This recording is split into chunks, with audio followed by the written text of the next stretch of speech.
Hello friends, welcome to Najma Swad recipes. ఉదయం స్కూల్కి వెళ్ళే పిల్లలకు పాలలో ఈ పొడి కలిపిస్తే రోజంతా యాక్టివ్గా ఉండి జ్ఞాపక శక్తితో పాటు ఎముకల బలానికి చిన్నపిల్లల నుంచి పెద్దవారి వరకు ప్రతి ఒక్కరూ తాగగలిగే అంత టేస్టీగా ఉండే ఈ రెసిపీలోకి వెళ్ళే ముందు ఫస్ట్ టైం నా ఛానల్ చూసినట్లయితే సబ్స్క్రైబ్ చేయండి, లైక్ చేయండి. అయితే లేట్ చేయకుండా మనం రెసిపీలోకి వెళ్ళిపోదాము.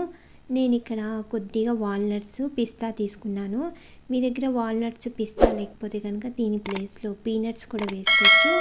పావు కప్పు పల్లీలు తీసుకుని స్టవ్ మీడియం ఫ్లేమ్లో పెట్టుకుని మంచిగా రోస్ట్ చేసుకున్న తర్వాత పల్లీల మీద ఉన్న స్కిన్ అంతా తీసేసుకుని మంచిగా యూస్ చేసుకోవచ్చు.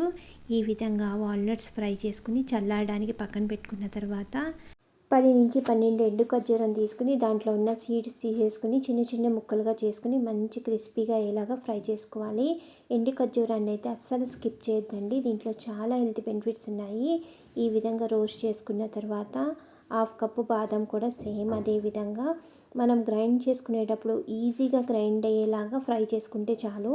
ఈ విధంగా మంచిగా ఫ్రై చేసుకుని చల్లారడానికి ఒక ప్లేట్లో వేసుకున్న తర్వాత నేను ఇక్కడ 2 కప్పులు అయితే తామర గింజలు తీసుకుని సేమ్ అదే విధంగా క్రిస్పీగా ఫ్రై అయ్యేలాగా స్టవ్ మీడియం ఫ్లేమ్లో పెట్టుకుని ఫ్రై చేసుకుంటే మంచి క్రిస్పీగా ఫ్రై అవుతాయి.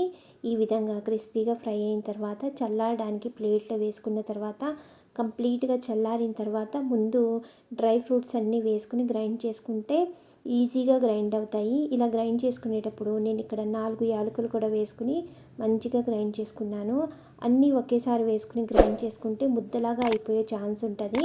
అందుకని ముందుగా డ్రై ఫ్రూట్స్ అన్నీ గ్రైండ్ చేసుకున్న తర్వాత అప్పుడు పూల్ మకానా వేసుకుని గ్రైండ్ చేసుకుంటే మంచి పౌడర్ లాగా గ్రైండ్ అవుతాయి. ప్రోటీన్ పౌడర్లో లైట్ స్వీట్నెస్ కోసం పావు కప్పు కన్నా తక్కువగా పట్కీ బెల్లాన్ని గ్రైండ్ చేసుకుని వేసుకున్నాను. చాక్లెట్ ఫ్లేవర్ అంటే పిల్లలకి చాలా ఇష్టంగా ఉంటుంది. అందుకని నేను ఇక్కడ 2 స్పూన్లు అయితే కోకో పౌడర్ వేసుకుని మంచిగా మిక్స్ చేసుకున్న తర్వాత సరిపోలేదు అనిపిస్తే ఇంకో స్పూన్ అయితే వేసుకుని మంచిగా మిక్స్ చేసుకున్నాను. మీ దగ్గర కోకో పౌడర్ లేకపోతే కనుక స్కిప్ చేసేసుకుని నార్మల్గా ప్రిపేర్ చేసుకుని కూడా టేస్టీగా తాగేయచ్చు. ఈ ప్రోటీన్ పౌడర్ని 8 జార్లో వేసుకుని పెట్టుకుంటే 1 మంత్ వరకు స్టోర్ చేసుకోవచ్చు.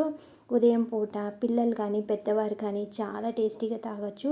పెద్దవారైతే షుగర్ని స్కిప్ చేసేసి దీంట్లో పాలు కొద్దిగా చల్లారిన తర్వాత అప్పుడు బెల్లం పౌడర్ వేసుకుని మిక్స్ చేసుకుంటే చాలా టేస్టీగా అయితే తాగేయచ్చు. ఈ ప్రోటీన్ పౌడర్ అయితే మీకు నచ్చినట్లయితే మీరు ఇంట్లో ఒకసారి కంపల్సరీగా ట్రై చేసి ఎలా వచ్చిందో కూడా నాకు కమెంట్ చేయండి, లైక్ చేయండి. Thank you for watching.